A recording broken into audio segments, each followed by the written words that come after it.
Hi, folks, and welcome to the 18th episode of the Vitor Vicente Podcast. Today, I have the great pleasure of talking to the Canadian author, coach, and podcaster Zachary Stockill. Zach's work on the domain of emotional management, in particular retroactive jealousy, has helped in more than 10 years a massive number of people all over the world. And I'm one of them. And perhaps you could also benefit from hearing from him, or know someone who might need that improvement. So stick with us to know Zach and what he has to say about his experience on helping men and women putting their lives together. It would be great if you could subscribe to my channel and also press the like button below as a gesture of gratitude. So I see you in a sec. Hi, Zach. Welcome to my podcast. Thanks for the invitation, Vitor. I'm extremely happy to have you in my show. First, because we can talk verbally. Second, to thank you for all the advice I received from your content. I think it was so helpful. Like I even like words to say how much my life is smoother, with harmony. An harmony I never experienced, but probably I will jump into that as we speak. So I just want to start with a thank you, and probably want to end with a thank you, and um, I want to say something for the public out there. So you are known mostly about the retroactive jealousy, which is like I say the main aspect of your work, but it's much wider than that. But before we deep dive in your stuff, I would like you, if you don't mind, just to unpack what is retroactive jealousy, because I believe that there is a lot of people suffering from that, but they don't know what it is. And if they know what it is, if they can name it, I think it's already a good starting point for them to improve. So if you don't mind, just unpack what is retroactive jealousy, and also how did you get into it? Sure. Yeah. And as I mentioned to you a moment ago, before we started recording, I'm really glad that you found my stuff helpful. So yeah, thanks for sharing that. It's always nice to hear. Basically, the term retroactive jealousy refers to unwanted intrusive thoughts, often obsessive curiosity, and or what I like to call mental movies about your partner's past relationships and or sexual/dating history. So, sometimes people compare it to obsessive compulsive disorder. At the very least, many experiences of retroactive jealousy has a lot in common with a lot of experiences of OCD. But basically, it's people who can't stop thinking about their partner's past, at least some of the time. Sometimes it's related to what I call genuine clashes in values. In other words, sometimes, someone's past could indicate that there are some genuine red flags there. There could be some genuine incompatibilities. But more frequently, at least with the people that I work with one-on-one, it's more or less irrational. There's no serious concern about your partner's values. There's no serious red flags. It's more or less this extremely torturous, painful, annoying condition where you can't stop thinking about your partner's past, picturing them in bed with past lovers, wondering about exactly what they did and where they went with their past lovers, all this kind of thing. For people who have never experienced it, it might sound quite odd, but there are hundreds of thousands, maybe even millions of us, if the traffic to my website is any indication. So it's more popular, it's more common, shall we say, than you might imagine. And I got into this bizarre line of work. I struggled with this myself in my personal life when I was a much younger man. And, this is well over 10 years ago. And the internet at that time, I mean, there was basically nothing on this topic. I mean, I own the domain retroactivejealousy.com, not because I'm some millionaire, but because I registered it a million years ago because no one else had it. It was really not much information at all. I struggled with this for years in my first serious relationship. It was absolute hell. I did everything I could to try to work my way through it. I went to seminars, I read endless books, I talked to therapists, I had all kinds of different experiences. And when I finally made a progress on that, I published a very short book under a pen name because I didn't think this was going to become my life. I just kind of wanted to put something out on this topic. The book is called Overcoming Retroactive Jealousy, and that was back in 2013. I launched the blog at the same time. And yeah, I mean, I have other projects as well, but this is been a constant in my life for over 10 years, is helping people work through this issue. So I would say we're far from imagining that a bit more than 10 years ago, you would become the retroactive Java guy on the internet. Like, I think was nowhere in your head. You know, I think you were trying to find a way to solve your own problems, and then you thought you could help others. How do you see, like, after 10 years that you got into this role? Yeah, well, in some ways, I think it makes sense, you know, when I look back on it, because I think I mentioned I'm at my parents' house right now, my childhood home, and I remember growing up just being surrounded by books on psychology, self-help, personal development. So when I really think about it, I've always had an interest. I've always been surrounded by people who are interested in bettering themselves and self-help and psychology and all the rest. My mother was a social worker, so obviously she would read a lot of psychology. But actually, in university, I studied for 7 years. I have 2 master's degrees in history. Basically, my plan was to become a history professor. But at the same time, I got very interested. This is back when I was in university. I was very interested in men's work. I was in a men's group for a while, and I would kind of found myself, counseling friends going through difficult relationships and things like that.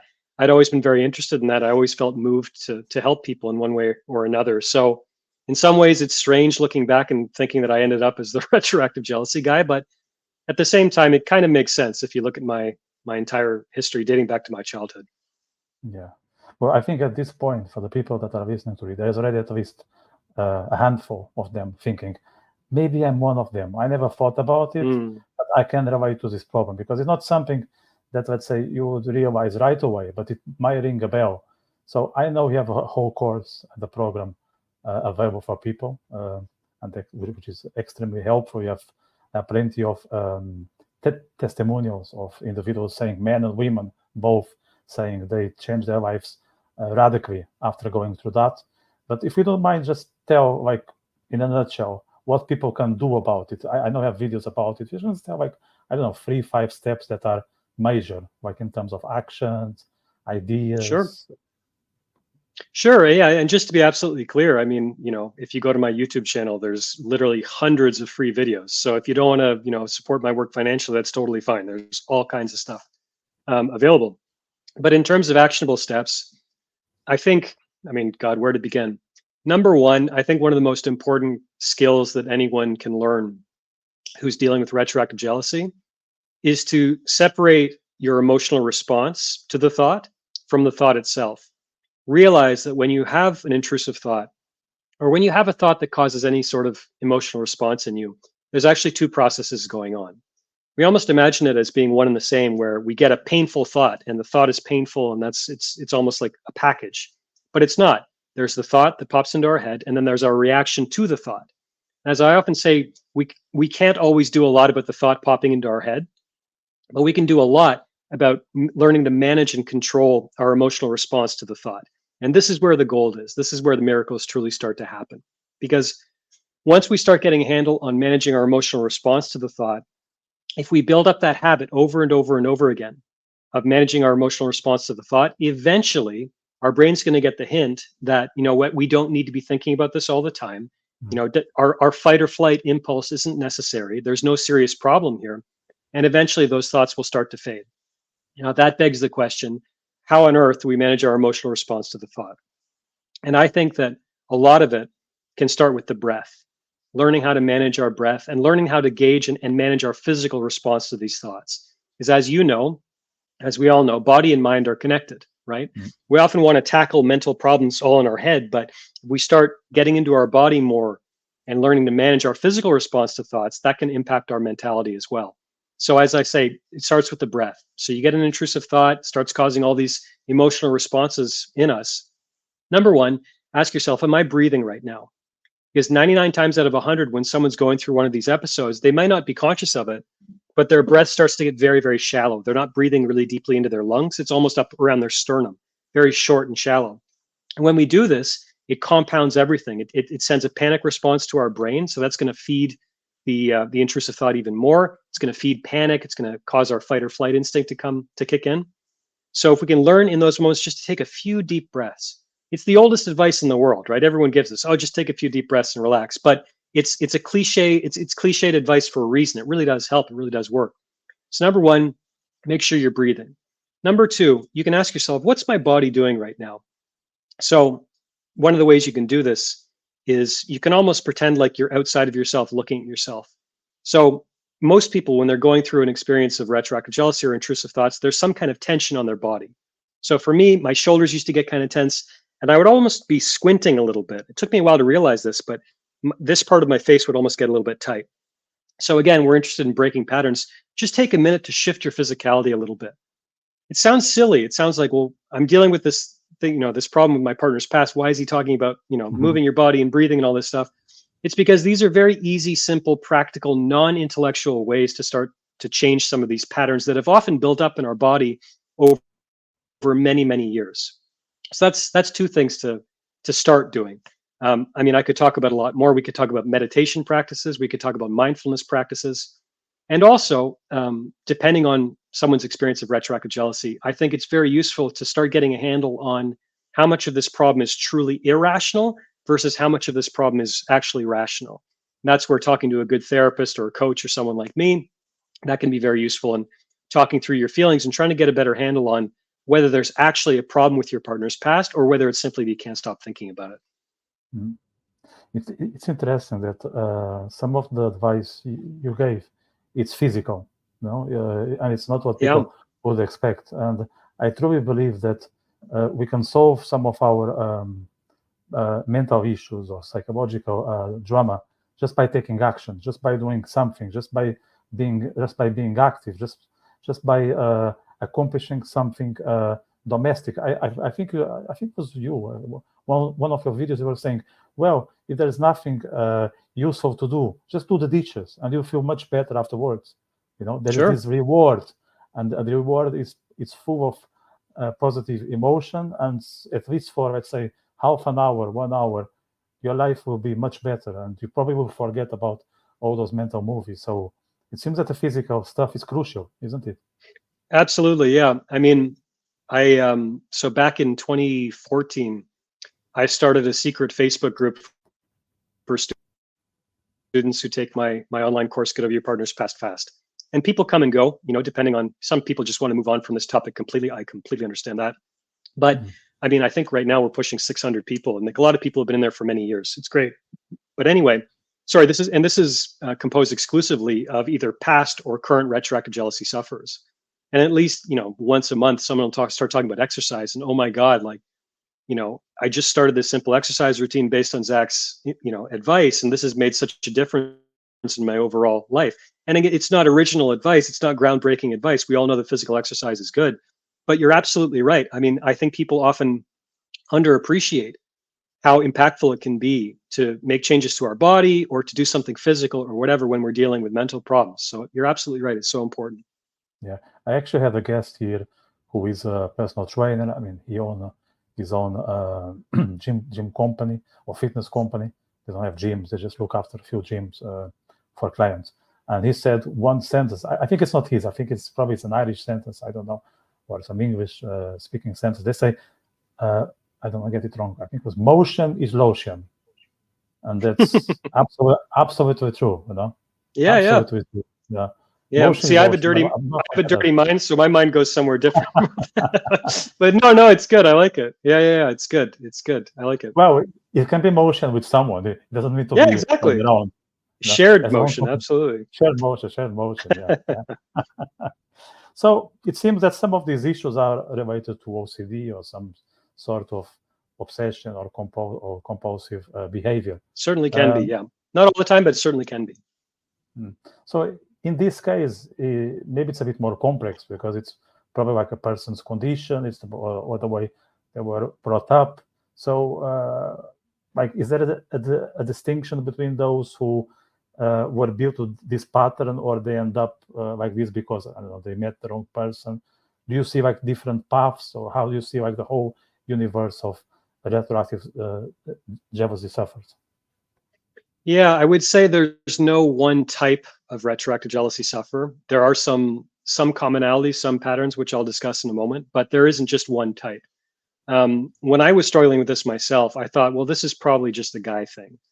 male ego, whatever. Like, it's probably just guys who deal with this. And that's absolutely not true at all.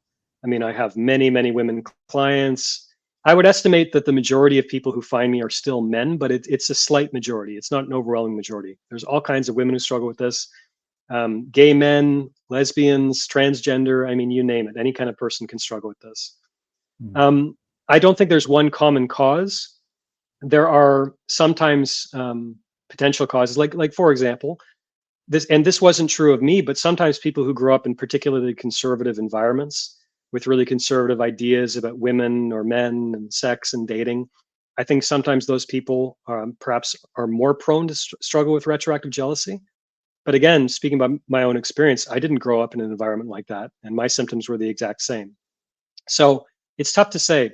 I would say that the majority of retroactive jealousy sufferers are probably introverts, and the majority are probably overthinkers as well. Not an overwhelming majority, but likely a majority, if I had to say. And scientists and researchers, if we're talking about OCD, they're relatively divided on what actually causes OCD. They think that there could be some genetic components to that, but there isn't like one cause that we can all point to and say that's what causes this problem. And as I alluded to a moment ago, sometimes if you meet the wrong person and there are glaring red flags, I mean, I hate to sound harsh, but you catch my drift. I mean, if you're dating a woman and she's cheated on 3 of her past 4 boyfriends, that's going to raise some alarm bells. And you know what? Perhaps you should be paying attention to those alarm bells. Now, I say that and sometimes people get upset. I'm in the business of helping people to facilitate personal change. I know better than anyone that people can and do change, but not always. And the person has to want to change and all that. So, sometimes if you are an introverted overthinker, and if you haven't had a ton of relationship experience, you meet someone who's got a rather colorful past, and maybe you don't share the same values, obviously that can inspire retroactive jealousy as well. But that's a very long-winded way of saying it's very complicated, and there isn't really 1 or 2 causes that you could look to that we all have in common here. Yeah, so you just refer that most of the people that approach you are men, or let's say the majority. A slight majority, I would say. Slight majority, yeah. So I would tend to think, but I mean, and I'd like to get your thoughts on this, that I believe it's not only the topic, but the fact that we guys, we sometimes lack another mate to talk about those things. So there's some taboos. I was even talking to my girlfriend yesterday because we met a few of my friends were in the pub drinking, eating, and we were just talking social topics, politics and current affairs and all that. And I believe, and she was a bit, she was not bored, but it wasn't exactly her environment, which I believe that women are more into people and gossip. And I don't know, I'm going to upset some people with this comment, but it's not necessarily superficial, but it's more about people's lives and what happens on a day-to-day basis, whether men tend to talk about topics like what's happening in society, even about football, Formula 1, sport, not necessarily what's happening with them. And then I think it opens a gap for your own struggles. And sometimes most men don't have someone to share what's going on. And I believe that some of them would approach you with that intention. Oh, absolutely. I mean, I see this all the time, and honestly, it breaks my heart. I mean, so many men lack real friends. For whatever reason, it seems to me, and I'm going to generalize, and people can call me a misogynist and cancel Zach and all that. That's fine. But women seem to be better at maintaining their friendships when they have long-term relationships or when they're married, where I think a lot of men kind of let those relationships fall by the wayside to some extent. A lot of men, so many men, lack real friends. I mean, I've been on coaching calls and a client will tell me something relatively banal. I'm not saying it's uninteresting, but not something particularly noteworthy or whatever. And he'll say, I've never told anyone that. I've never told another man that or whatever. And it's, I would take it for granted, but for him, it's a big deal because he doesn't have anyone to talk to other than his girlfriend, other than his wife. And this is, I mean, I feel strongly about this issue because, I mean, I've talked about this a lot, but this is the big mistake that I made as a much younger man in my first serious relationship, where I met an incredible woman. I thought, this is it. She's into music and she's into all the things that I'm into. And like, I don't need my other friends. I'm just going to move in with her and we're going to go full throttle. And that's it. This is my person. And I really regret that because I think men need other men. We need other guys to connect with. We need other male voices for perspective. Women can give us different things, and women can often give us very rational, great perspectives as well. I'm not discounting that, but men need other men, just the same way I think women need other women, right? It's a different dynamic. It brings different things to the table. So you're absolutely right. It's so important. And you mentioned you're in Ireland, which is UK adjacent. I know it's not the United Kingdom. It's funny. I'd be curious for your thoughts on this, but I found in making friends with Brits, for example, British men, the culture of taking the piss, and it's just there's so much and I love teasing, and I don't take myself too seriously, and that's all good. But it often feels like they only really want to open up and let's talk about some real issues after we've had 3 or 4 pints, and for me, it's like, well, why can't we just start with that? That's more interesting. I mean, you mentioned, women talking about what I would call a lot more interesting topics. I've always loved having women friends. And if I'm at a party, my girlfriend makes fun of me because, eventually I'll end up talking to the women. And it's not because I'm trying to be Mr. Suave and pick anyone up. It's because the conversations, no, well, she's fine because she knows me. It's because often the conversations are more interesting, I mean, but what do you think about that? Like that culture of men where I find it's tough to find men to really connect with who want to talk about real things. Yeah, and I 100% agree with you, especially in group. Like you can forget about it. If there are more than 3, let's say up to 3 friends, maybe you can talk about what's going on with you. That's a really good point.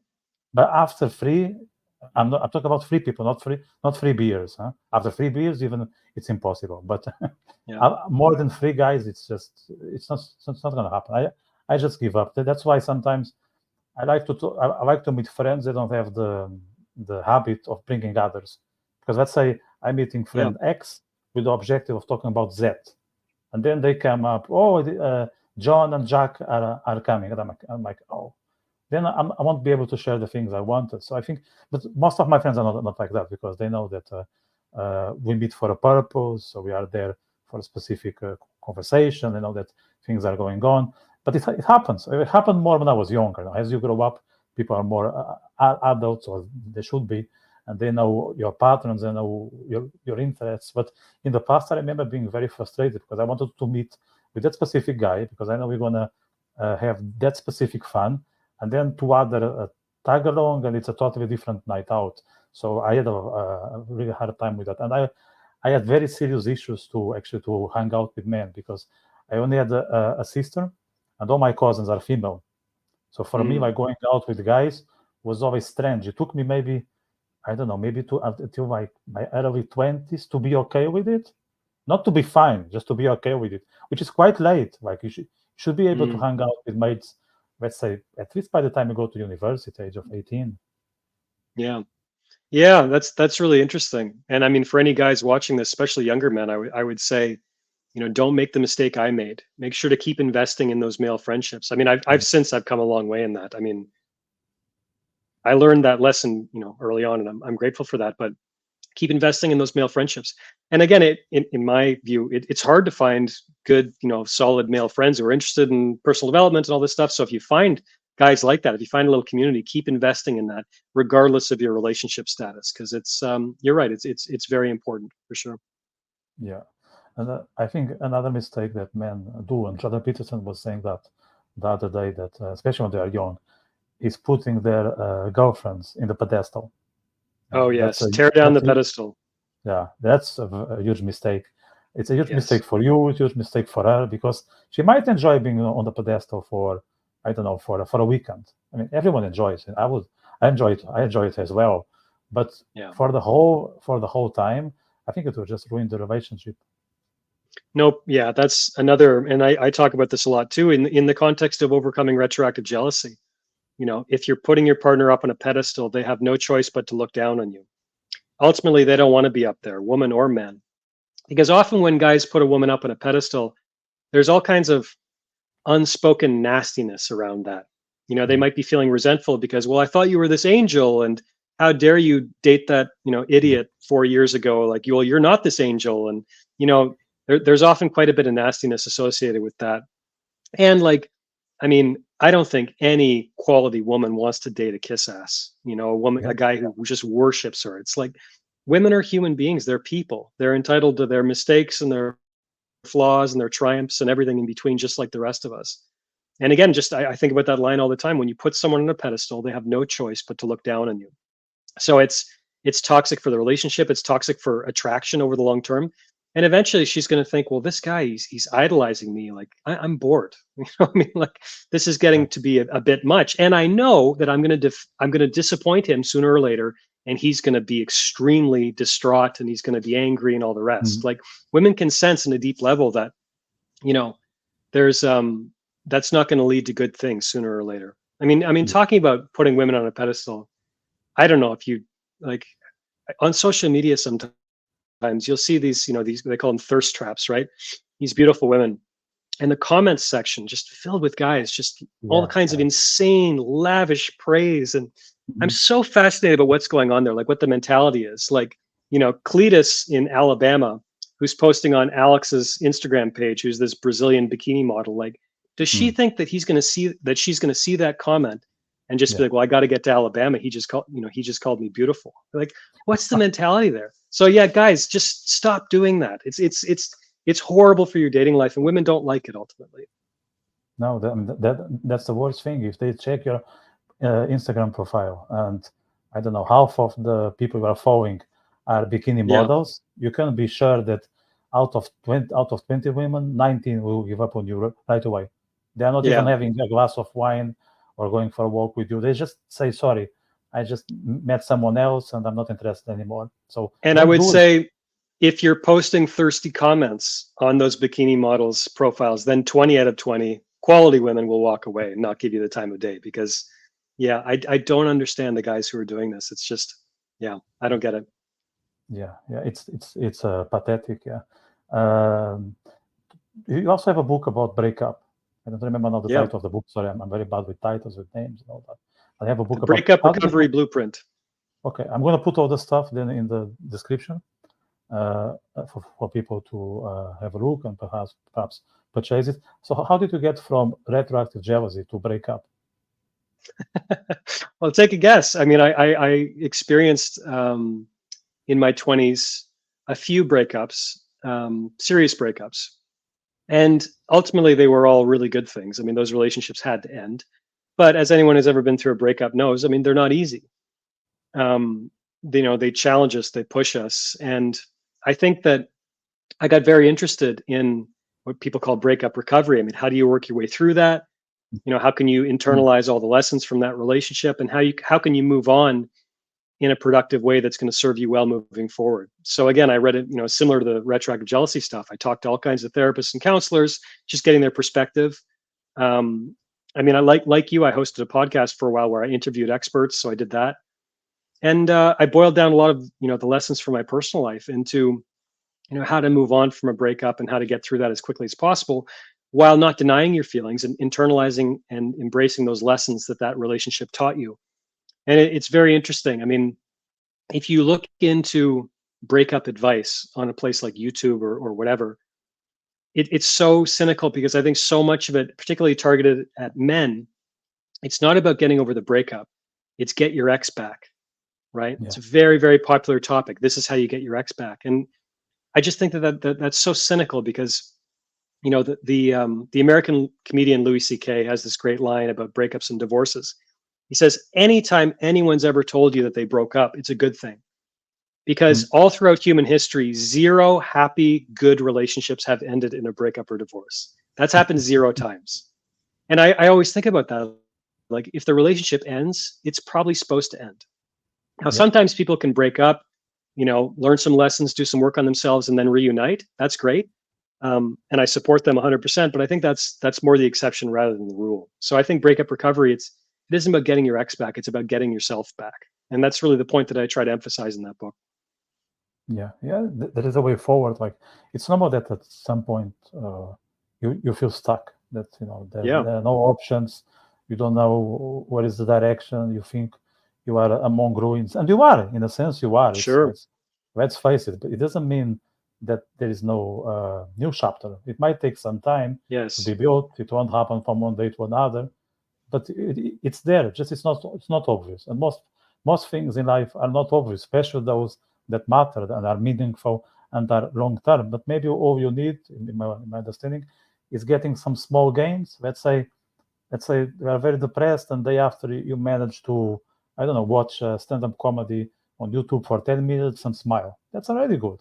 And then the day after you Absolutely. cook a meal. That's positive. And, Yeah. and that's how you start. That's how you start. Little wins, absolutely little wins. And it's interesting. I mean, I think that going through a breakup, you're essentially experiencing a form of grief, Mm. right? So a lot of the literature on grief and like the actual, dealing with the death of a loved one, there's a lot of wisdom and a lot of lessons there for people going through a breakup because it's essentially a form of grief. And one of the constant lessons from, or constant themes, I should say, from the literature on recovering from grief is recovery is not going to be a straight line. There's going to be peaks and valleys, and you're going to have a good day, and then that's going to be followed by 2 days of maybe not so good, and then 3 days of good, and so on and so forth. So there's a lot of wisdom there. But I mean, if anyone's looking for breakup advice, I would say, give yourself the time and space to heal. And so, I mean, I don't know how deeply you want to get into this, but I think a lot of people when they're going through a breakup, it's almost like you're coming off a drug addiction. Okay.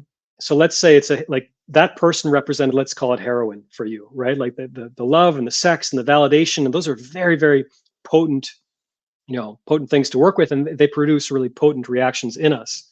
And a lot of people going through a breakup, they still want their methadone. So in other words, they want to get the text, they want to like the person's stuff on Instagram, and they want to get the reassurance that way and all the rest. I'm of the opinion, of the belief that you really need to go cold turkey for a long time before you ever engage with that person again. And it isn't Mm. about trying to punish them or isn't trying to play games. It's about none of that. It's about trying to kind of detox your system, shall we say, from that relationship. Even if that person was absolutely incredible, you're trying to kind of, return to your baseline and avoid these emotional peaks and these emotional spikes and stuff. So I think the big mistake that a lot of people make going through a breakup is, oh, we want to stay friends, and Yeah. yeah, but I want to stay friends with this person.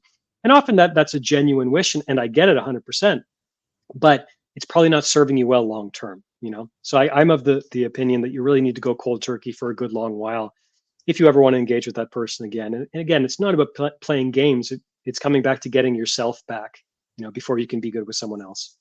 Mm. Mm. So you compare the breakup to a grief, which I think is an excellent analogy. And I recall from one of your videos, I know you are now in Canada, so maybe I don't know if I can get too deep into this, but if you want to go this direction, just let me know, because it's about your family. So you are very much into Stoicism, and you Yes. think Stoicism is a great philosophy. I agree with that. I think most people who are into this personal development will also resonate with the message. But you once said that, yeah, you get a lot of learning from these wise thinkers from the past, but nothing was as powerful as the death of my mom to Yeah. understand how life is short. And for me, it tells that you are grounded, that you are experiencing life and not just learning from books and preaching to others. So how do you deal with the finitude? Wow. Well, I'll tell you, it's been this year. It'll be 7 years since my mom's death, and my mom and I were extremely close. I mean, she was my best friend, Mm. and grief is really, it's funny because it comes back to one of these things that we don't talk about very often. People don't have discussions about grief very often, and I would say, particularly in the Western world, the relationship with death is, when someone dies, we want to get them to the funeral home and put all kinds of makeup on them and make them look like, oh, they're just sleeping. And there's almost this subconscious attempt to deny the reality of death, to deny the finitude of death, as you just mentioned. Yeah. So yeah, like I said, I mean, I lived in India for years. I studied Buddhism. I studied Stoicism. I studied at, with some great masters from those schools. And it's one thing to read all these lessons in a book or to read Marcus Aurelius and think you understand the nature of reality and all these things. But, you know, sometimes reality comes along and slaps you in the face and, helps you realize that you really didn't know anything before. So I think given my interests and given all the work that I've done, if anyone was going to be positioned to deal with grief in a grounded way, it would have been me. But to be honest, I didn't. I mean, it was incredibly painful, and I was in denial for a long time when my mom died. So it was a valuable wake up call in terms of what really matters in life and what's really important. Probably the most impactful experience of my young life. And I mean, it's a cliche, but the overwhelming lesson from that experience is just, I mean, so much of the things we worry about is just absolute nonsense. Yeah. So little of it is going to matter at the end when we're on our deathbed, you know? And, you know, I think I still struggle with ego a bit. I'm a proud person, but going through that experience, it really helped me shed a lot of ego too. It's like, people don't like me, that's okay. You know, if people don't want to buy my book, that's okay. People think, you know, post mean comments on YouTube, that's okay. You know, it's like very, very, very little in life actually matters other than spending, you know, meaningful time with the people we love. That's really it. You know, we can write books, we can put our name on buildings, you could do the best podcasts in the world, like all this stuff. It's like so little of it actually matters. And that's been a very valuable lesson for me, and just kind of shedding a lot of the bullshit of life, if you'll don't mind my language. I mean, just letting go of the things that don't matter and paying more attention to the things that do. So yeah, it was an incredibly powerful and impactful experience for me. And I'm still grieving today, 7 years later. I mean, you still have these moments where just the finitude of that really hits you in a profound way, and sometimes a surprising way, because you think, well, 7 years, that's a long time, but sometimes it'll feel like yesterday. So for anyone out there experiencing grief, again, it's a bumpy road. You know, don't feel like you're not making progress if you have a bad day after a year of good ones. You know, it happens. It's a lengthy and sometimes a bumpy road. What other lessons did you get from living in or spending some time in India, Indonesia, in the non-Western world? Because I know life is very different there. The values, the ideas of what matters, what doesn't, death, as you just mentioned, who we are, what are we here for. So what did you get as a Canadian living on the in the East, let's say in the East? What main lessons did you get? Wow. Well, I think one is the presence of spirituality and spiritual rituals in daily life is totally different. I mean, the first time when I guess I was 19, I moved to India for a year, and that was my first time outside of North America. So I just thought I was diving in the deep end, right? And just one thing you see there is the presence of the very old and the very sacred interspersed with everyday life. Well, right now, I mean, it's similar. I spend a lot of the year in Bali, Indonesia, and you'll see people at 6 a.m. going to, you know, say prayers and taking offerings to the temple and all this stuff. It's like we're in this hyper modern world in many ways, at least the part of the island where I spend time in. But there's the presence of the sacred and, you know, reverence for one's ancestors and all that interspersed with everyday life, which is often quite moving and quite inspiring.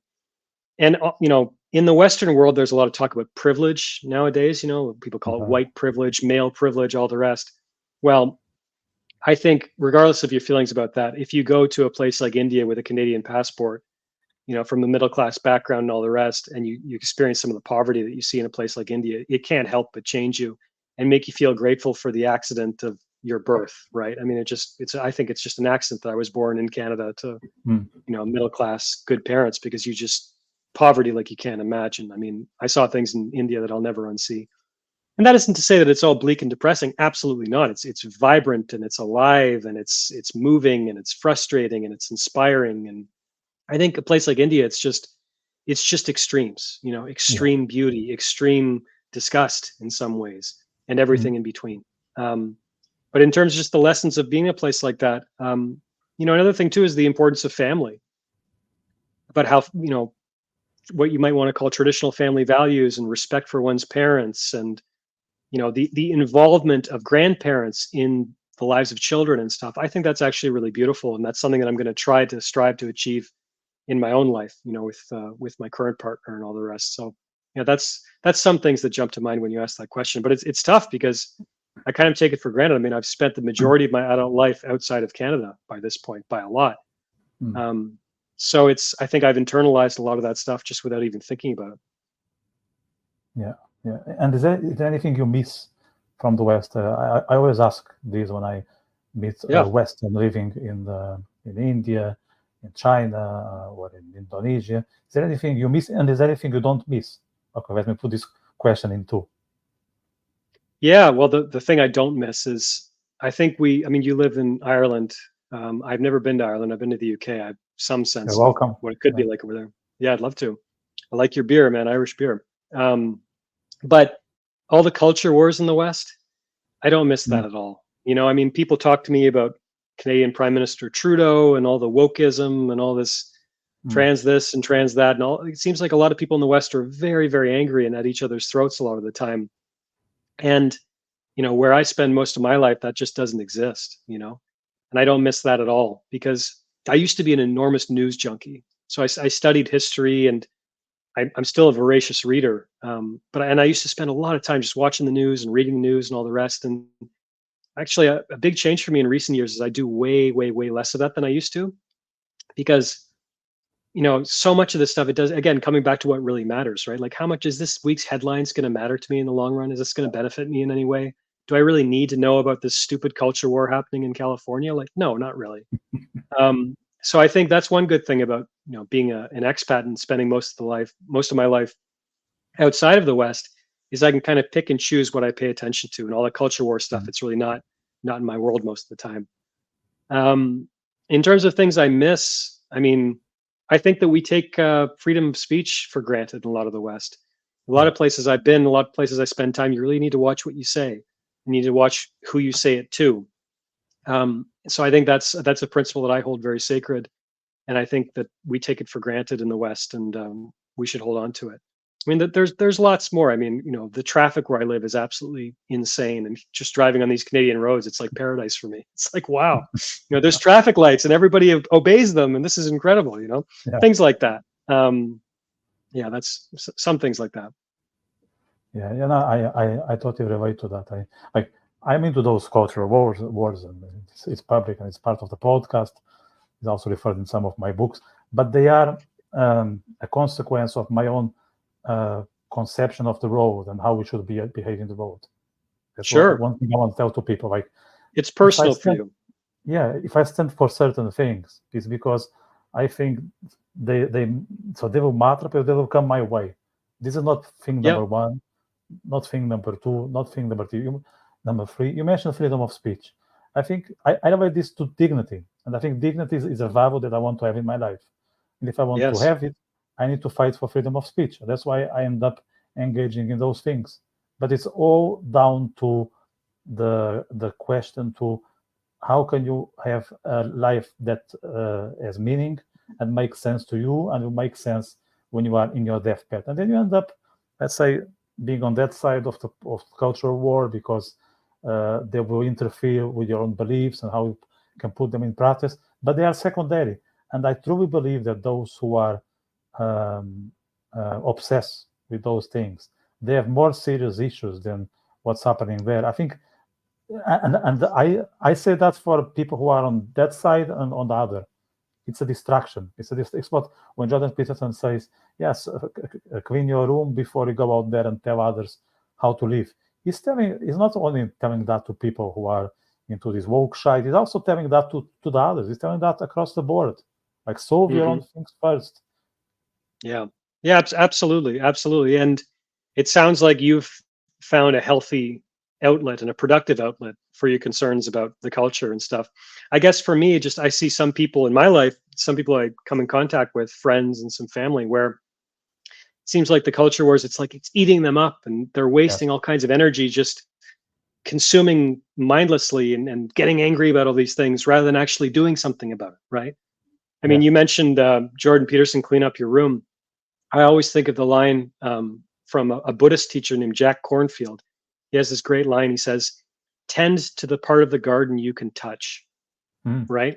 And it sounds like you're doing just that. So I respect that 100%. But yeah, I'm against people just wasting all kinds of time and energy focusing on it, and there's no real like they're not doing anything with it. Do you know what I mean? They're not actually. It's just a waste of Yeah. time. And it's actually hurting them sometimes Yeah. physically. Like the stress and that. You know, so I'm against that. You know, if you're going to be following that stuff and it's going to be a part of your life, like you should do something with that. You know, like some productive outlet. Yeah, 100%. And the other thing I would say is add some humor. Add some humor to that. Yes. If Oh, you are taking yes. it too seriously, sorry, I don't have Yes. time. And I don't care if you believe in two genders or 150. If you don't have humor, I don't have time for you. That's Yes. that's simple. Like, A let's hundred face percent. what's happening with some light mood, because otherwise we just, as you said, we are just going to, we end up eating ourselves, and that's just ugly. We need to be there Absolutely. at the end of the day intact and be able to express ourselves and not just falling apart and not knowing who we are and what are we doing there. So have some humor, and that's in that sense. I think, like, where I live, the Irish are great with that. I believe some of the British as well. I think in Canada and some parts of the States as well. I think that you guys, native English speakers, are very good at adding some funny elements to the discussions. I think you can approach things in a way that is more grounded and pragmatic. Maybe it's not as good as it was in the past, but still there is some liberalism in the good sense that you guys maintain. I don't know if you see that when you travel, but there is something more down to earth among the native English speakers that I see on others. Yeah, no, I mean, a sense of humor is absolutely essential. And I mean, I'm from a native English speaking country, so I don't have the perspective that you have, but I think we're pretty good at yeah, at seeing like dark humor and things and all the rest. But I'll tell you, I don't think we hold a candle to the Russians. I mean, my fiance is Russian, and we have a lot of Russian friends, and talk about just very good um, dark humor and being able to laugh at life when it's very when there it doesn't seem like there's a lot to laugh at. I think the Russians might be the best at that, at finding humor in unexpected places. I don't know what you think. Yeah, actually, my girlfriend is Ukrainian, so Oh, there we you are go. almost we are almost on the same boat. Yeah, yeah. Yeah. I know. Like, they can surprise you with a sense of humor that you never heard of. You don't know exactly what are the terms and conditions of those jokes, but they are there. They are just not evident for us. Maybe we need some time to understand, like everything as well. Like, I spent some time living in Hungary and in Poland, Hmm. so I don't know, and so I got. In close contact with Eastern Europe. So for me, it's not as shocking as it is for others, but for sure, they are more funny than it seems. They are not as uh, black and white as we tend to describe them. Just, they are not obvious, and like everything else, it needs some interaction. Right. Right. It- Right. yeah, maybe it needs, going back to what we were talking about, maybe it needs some motion and motion. Yeah. Exactly. Exactly. Yeah. Either with a friend or without. Either way is fine. Exactly, exactly. So, talking about that, you are not a big fan of the red pill, and I think you made it public now. So, can uh, I get your thoughts on the red pill? We don't need to name any person. I think they promote themselves very well, so hmm. they don't need to refer their names. But what are your thoughts on the red pill? Like, Well, here's the thing. It's. I don't want to throw the baby out with the proverbial bathwater. I mean, it's well the other. It's the opposite end of the extreme that we were speaking about just a moment ago, mm, where there's guys putting women on a pedestal and kissing their ass and she can do no wrong and all that kind of thing, idolizing women. The red pill is kind of the extreme end of that. mm, And I don't know how you feel about this, but my kind of default setting for life is I think the extreme ends on any issue are usually wrong. yeah, Both extremes on any question are usually wrong. I try to be a little more nuanced in my thinking. And so, you know, I think there are some lessons in the red pill space that are valuable, for a lot of guys to hear. Things that maybe I would take for granted, maybe other men wouldn't, such as, women are human and they're going to make mistakes, and don't sacrifice yourself at the altar of a relationship. um, be a man, like, have a backbone, don't tolerate disrespect, learn how to set boundaries, um, believe what she does, not what she says. All these things that I would take for granted, for a lot of guys, that's like revolutionary for them. And so I respect that. I mean, some guys need to find that, and that can serve a purpose. And I'm on board with all of those messages, obviously. But the red pill seems to produce a lot of extremists, and it seems to attract, or maybe even produce, some guys who just really don't like women. yeah, And I don't think you can deny that in a lot of the corners of the red pill space, there's genuine misogyny there. guys who just seem like, and they seem to view, a lot of these guys seem to view women not as humans, but as these creatures, these devious, scheming, mysterious creatures who come from another planet, who just exist to, take half of your life in a divorce settlement, and who want to, cheat on you at every other, that kind of thing. And I don't relate to that at all. I love women, I don't think they're goddesses. I don't think that they're up here above me. Like, no, I think they're human. And I love women. I love polarity. I love the differences between men and women. And that's another point for the red pill that a lot of these guys talk about. Yes, men and women are very different. We respond to different attraction cues, and there's going to be different things that, different elements in a relationship depending on the man and women and all this stuff. Like, men and women are very different, but we're not like a different species. And that's where I think a lot of those red pill guys go too far. And honestly, I'm going to sound arrogant, and it's a superficial point, but it seems to me, and I'm not going to name names because I don't want the backlash, to be honest, but a lot of these red pill guys, I mean, just anyone with eyes, it's all posturing. Yeah. It's guys keeping their voice super low and standing up super stiff, and look how alpha I am, and I'm more alpha than you, and I'm the alphaest alpha, whoever alpha'd. I mean, just to my mind, it's so cringy, and it's like, I mean, I don't know. I just find that superficial aspect of it a big turnoff. I can't actually listen to what the guy's saying because I'm so conscious of how self-conscious he is. Do you know what I mean? I mean, what do you think? No, I agree, like, with the vast majority of things you said. And also their friends are all like them. They don't need to be big. They don't need to be super wealthy. They don't need to drive the most expensive car. And if let's say if I'm driving a Fiat, then no, you're not welcome to the club. Then if you're going to go to the gym for the last 2 days, sorry, we don't open the door to you. If you are, I don't know, under 90 kilos, no, you're not welcome to the club. Well, there should be like a degree of exception. Like, I don't have anything. Actually, I go to the gym, and I know you two quite often. Yeah. We in the beginning of the podcast, we even mentioned the benefits of exercising. So it's all good. Making money, there's nothing bad about it. I would instigate everyone to put their financial life together, because even on psychological side of the house, it's very good. Driving, well, yes. I said this on the podcast the other day, I don't even put that driver's license myself. If you want to drive a car, it's fine. But you are not, I think in the end, they are very materialistic. And so, as you said, all about the appearance and not about who they are, So, yes. I don't know. I think they are good at diagnosing the problems, but maybe they are not as good when it comes to the prescription. Yeah, I think that's probably true. But again, like, I'm of many minds on this topic, because some of these lessons, some of that wisdom, guys need to hear. Now, maybe I grew up in a house where a lot of this stuff was, common knowledge, but not every guy did. So yeah, I have complicated feelings about it, and at the same time, it just speaks to the dearth of what we might call real men, masculine leaders in our culture, right? I mean, it makes sense why. I mean, the Andrew Tate thing, you know who he is, I assume. Yeah. Like that phenomenon, like, it makes sense. Jordan Peterson, I mean, he's selling out arenas all over the world, telling men to get their acts together and clean up their room. And you might look at that and say, why on earth is that popular? But it makes total sense when you have a culture that doesn't celebrate masculinity and indeed vilifies masculinity all the time. Then of course there's going to be a backlash to that, and there's going to be a vacuum there of credible male leaders. And so a lot of the red pill guys, a lot of them are just opportunists. They see that vacuum and they think, I'm going to make a lot of money here, and I'm going to spew a lot of nonsense. And so I have complicated feelings about it. And again, not to say that all the guys in that space are the same. They're not.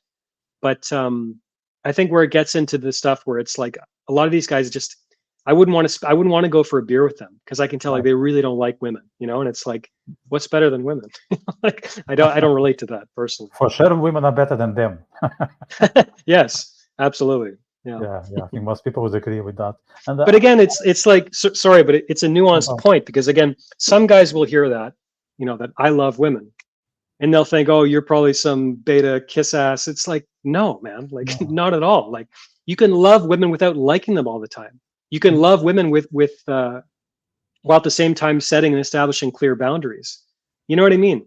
But all that seems to be lost in our culture. It's just the extremes that are that are gaining prominence. It's like, and guys don't realize, like, that's where the sweet spot is, where if you're a credible guy with your act together, who can set and maintain boundaries, who doesn't take any shit from women, but who also just loves the feminine, and has, you can have a good conversation, you can ask good questions, and people don't see that. It's like, that's the sweet spot, when you can combine the best lessons from all sides, and you know what I mean? Yeah, 100%, 100%. Of course, you're probably going to end up a bit isolated because you are not really trying to be part of a tribe or connect to a specific group.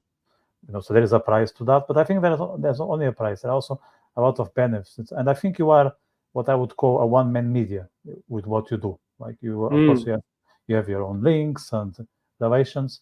So in terms of your ventures as author, speaker, coach, podcaster, like, what are the beauties and the challenges of doing most of the things on your own, and what would be your advice for someone who is trying to do something similar?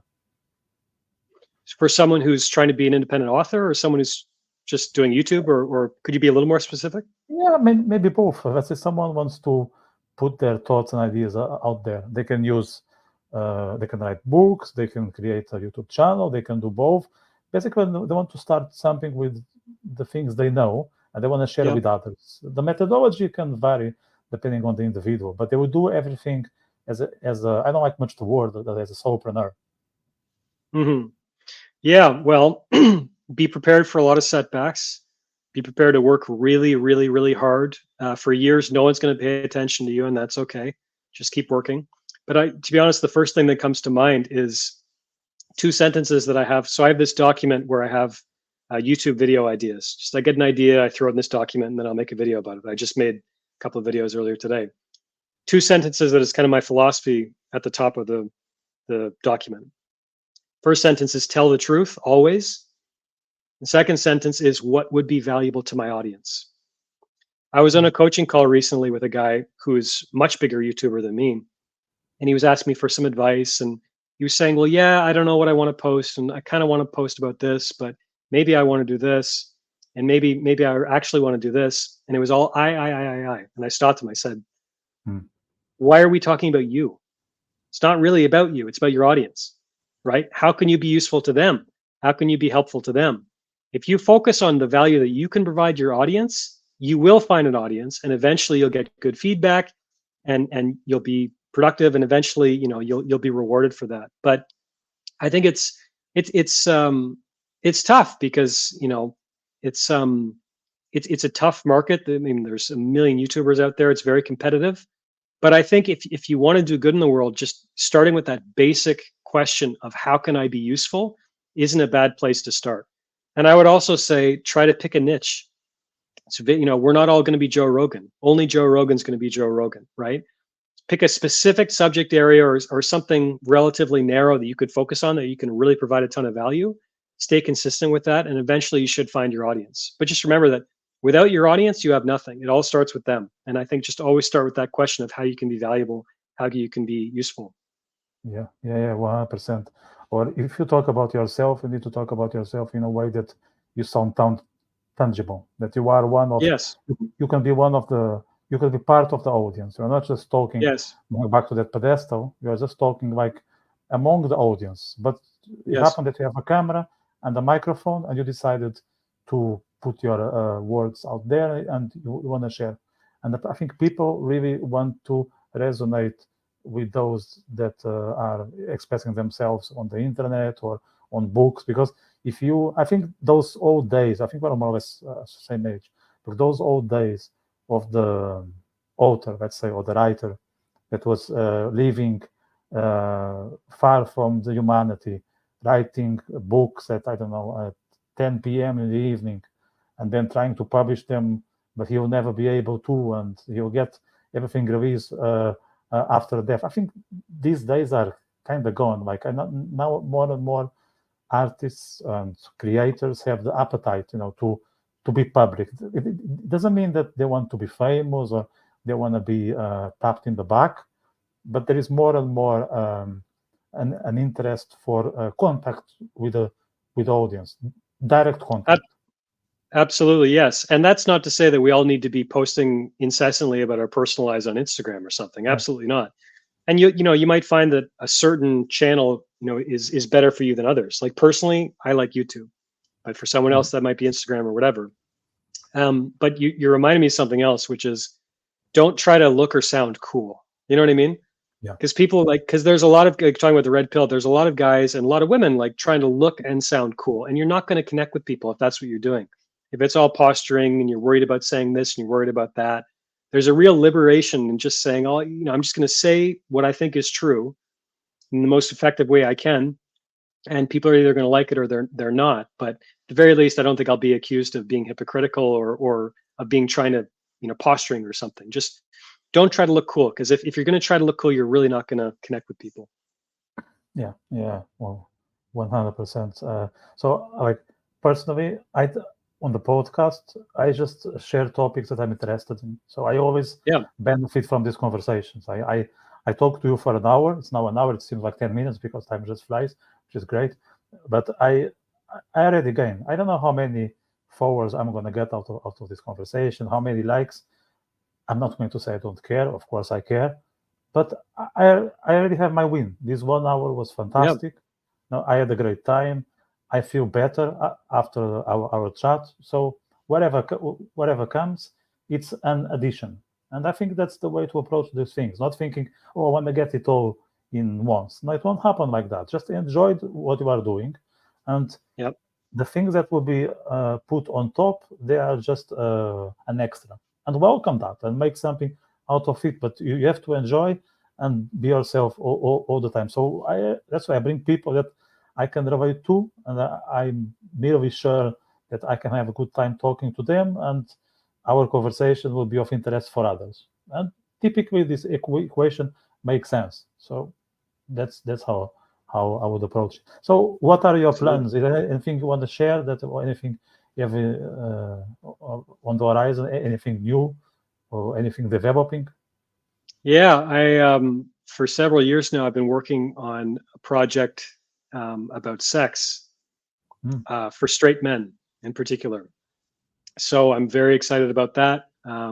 It's an ongoing thing, but I've poured I don't know how much, how many hundreds of hours into this thing. So I'm excited to share it with the world at some point. But that's kind of the main thing I'm working on right now. I'm not going to share too much about it because it's still ongoing, but that's what's exciting me right now.